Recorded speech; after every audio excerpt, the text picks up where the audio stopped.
Hey there everyone, welcome back to another impressions video, and this one's going to be a short one. It's about a game that was recently announced on the Nintendo 3DS kind of reveal thing they did recently, the streaming event that they do.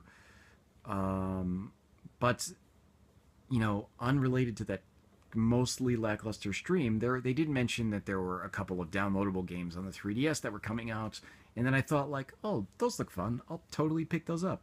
And one of those games was Drancia Saga, and Drancia Saga. I actually have the 3DS open, so I can show you. You can't see it. It's not working out. That's not working out. Drancia Saga is it's kind of like it looks like an 8-bit game, I guess, but it's essentially like one full screen. Like the screen never moves. It works like an RPG, sort of, but not really. Um, it's more of like an RPG themed action game that takes place on one screen fighting hordes of monsters. And that sounds dumb, but it's actually a lot of fun. So let me try to explain how it works more. Basically, you have a character, you have a lot of different characters to select from. I'll talk a little bit about that later. But basically, you have one character who sits on the screen and he runs into enemies. He has a weapon that he holds out. If you've ever played like the first Ease game, it plays like that, where you just run into enemies to kill them. There's no like sword swinging. You have essentially it's a two-button game. You use the control pad and two buttons to either jump or use magic. And you run into enemies. You can dash by double tapping, and you run into enemies. And it starts out simple, like a Dragon Quest or something, where you're fighting slimes and things, maybe some like little flying things. It starts out easy, and as you collect coins, you get bonuses for chains. So like if you don't get hit and you kill a bunch of enemies, you get more bonus points. But as you collect coins, you can use the coins on the bottom screen to level up your character. So you can like give them more strength or more health or more protection, so they'll take less damage. And some characters don't have like strength or any strength at all, um, and they'll have like healing stuff where they can heal, which is super handy. I mean, those are the easiest ones to beat the game with. But when you play the game, it's essentially just like you have different themed stages where you run across fighting enemies on the screen, collecting gold, trying not to die. And then after a certain amount of enemies are killed, it might be a certain amount of time. It doesn't say there's a time. I think it's probably a certain amount of enemies killed. You get to fight a boss, and it's a classic kind of 2D action game boss where you're like they'll bounce across the screen in a certain pattern. You have to run under them, run back, avoid some projectiles, and attack. That kind of thing. It's very, old school. And it feels fun, though. It feels like an old kind of game, but with like a few extra, I don't know, extra like nuances added on to make it more interesting. Um, and so that's like basically the entire game. That's the entire gameplay of the game. Every stage is like that. It just gets more difficult because like you'll get certain types of enemies that fly across the screen really fast or in weird patterns, or you'll get enemies that spit things, and sometimes you'll get things that um, they'll enemies will spit something and they'll leave it kind of on the stage, so it becomes like a hazard you have to avoid for a certain amount of time. Or in some stages, like there's like a lava stage where lava will come out, and you have to avoid that on the stage, or other stage where giant swords fall from the ceiling, or icicles, things like that fall and create hazards for your character. Well, of course, while enemies are running back and forth and spitting things and rushing at you or attacking you with giant swords, things like that. And as you level up, your character takes less damage, and or like their sword gets bigger. Like the first character you use, the initial character of the game, has just like a little sword. He starts out with this like little dagger, and as you level up his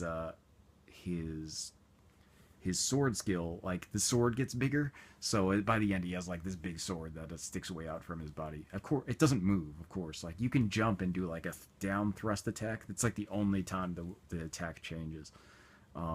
Certain enemies require it. There's like those spiky shell dudes from Mario show up, kind of, and you like knock them over, and then you can kill them with a down thrust.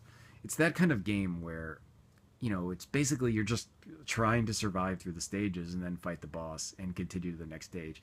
The trick here is that you can continue as many times as you want to beat the game, but and you can level up as much as you want to the max level, but you don't get any type of.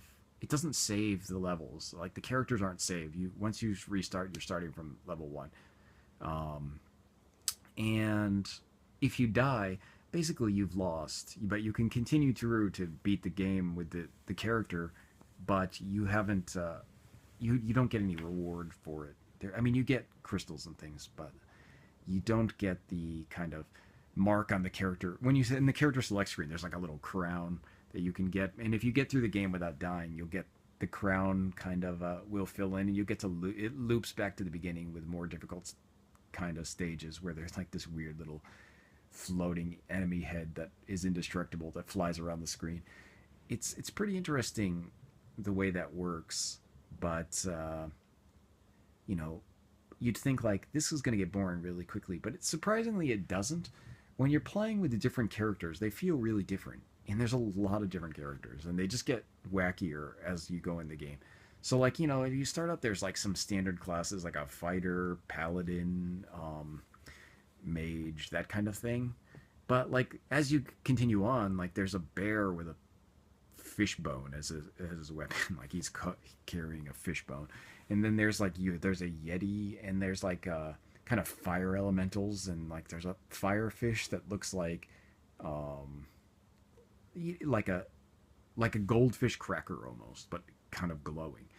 And like this is the kind of thing, like they're enemies in the game. So like as you find enemies in the game, like you can buy them with the crystals that you get from playing the game in later on to use them in the game as their own character. It's fun because like a lot of the characters differ wildly from each other. Whereas like something like the fireman elemental doesn't have a weapon, so it just has to run face first into everything. So it makes fighting really difficult in some cases because like if you get the angle wrong or something, you're totally taking damage. So and if any of the enemies have a weapon, like there's some kind of giant skeletons with giant swords that will spin around or whatever and attack you. But if you run into any of that, you're basically taking damage. So like the fire elemental has to really rely on the kind of down thrust attack for a lot of stuff that you wouldn't with other characters. It makes the game like how to play really different. It's pretty interesting. I find that like it's like a $5 game. It's 500 yen, so it's probably about $5 on the U.S. store, I'd guess. And it's a lot of fun. Like for $5, I feel like I've gotten $5 of play out of it. Just like finding like now I'm playing with a yeti, that kind of thing. Like great, now like now I'm playing with some kind of weird creature that I found in the stage. Now I'm playing with this thing with a big laser. That kind of stuff is cool. Like it just works out where you're like it's the same thing over and over again, but it works because it's so simple and kind of twitchy where like if you're a fan of shooters, that like you just got to play the same thing over and over again until you get it. This game is kind of like that because once you get the character down, like how they work, you can sort of play. You have to just like kind of make it through the stages, and the bosses become really easy after you remember them. And once you loop, the bosses get stronger, so you have to hit them more. But you can't loop unless you get through it for the first time without dying. And like you also find that playing the game with different characters makes it easier in some cases. Where like some characters I found like, oh my god, I'm never gonna beat this without dying. It's just not possible for me. And then other characters I felt like, oh my god, this was so stupid easy. Like I could probably loop this a million times. Like the bear is it looks stupid, but you think like that's gonna be weak. But the bear was like a really easy one to get through the game with. Like I'd recommend playing that one right away because it's really easy. And then like the stuff that you would think would be easy, like the first character, like the swordsman. Like I had trouble getting through it with that one. And I haven't beaten it with every character yet. I'm sure I haven't unlocked all the characters yet, but I kind of play it every once in a while on the train now, and I feel like this game is fun. It's worth having, and it's kind of something I can pick up for a couple minutes every once in a while and have fun with. And I think like I'd recommend it for that. If you're like looking for something that's crazy in depth, you're not gonna have fun. But like, why would you from like a $5 download game for on the 3DS store? So yeah, it functions really well as a 3DS kind of download thing that I have on my 3DS to play when I have like 10 minutes I want to play a game. And it works. It works for me on the train. It works for me like when I'm just, bored killing time for a couple of minutes. It's a good game. So I'd recommend Drancia Saga if that what I've described sounds interesting to you. So yeah, that's about it for this. So I will see you guys next time.